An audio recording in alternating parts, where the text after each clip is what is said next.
Well, the Russian President Vladimir Putin has downplayed the effect of US sanctions on two of the country's largest oil companies, which are designed to pressure Moscow to end its war in Ukraine. The penalties target oil giants Lukoil and Rosneft.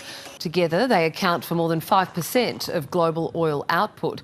Mr. Putin insists the measures won't significantly impact the Russian economy, but he believes they could push up prices elsewhere. He says the action will only harm relations between the Kremlin and Washington. This is an unfriendly act towards Russia. It's obvious it doesn't help strengthen Russian-American relations, which have only just begun to recover. Such action by the US administration certainly damages Russia-US relations. The sanctions mark another turnaround for the US President Donald Trump, who's expressed frustration at Moscow's unwillingness to compromise to end the conflict.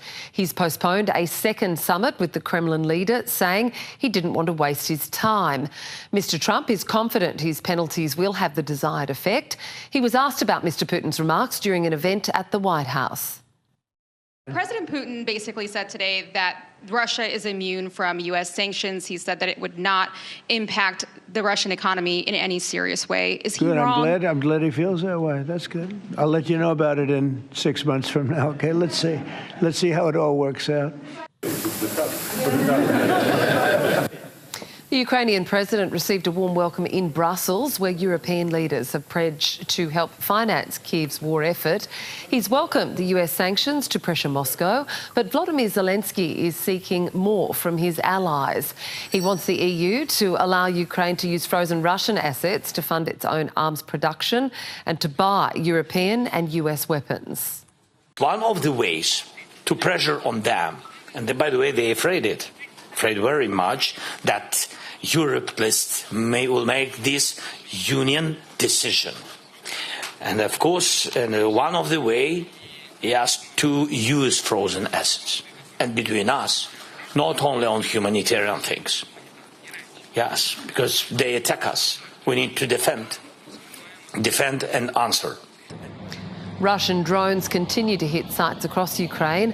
Authorities in the frontline Donetsk region say 2 journalists were killed when the car they were in was struck at a petrol station. The capital hasn't been spared. Kyiv residents say they're under constant attack. We have gotten used to it, unfortunately. Each day we are expecting some terrible news. Around 12 Shahed drones flew, and you can see that is the location of impact. It was not shot down and flew here. Debris destroyed the car that caught fire. The car behind it was also seriously damaged, and the impact blew us away. All the windows are smashed.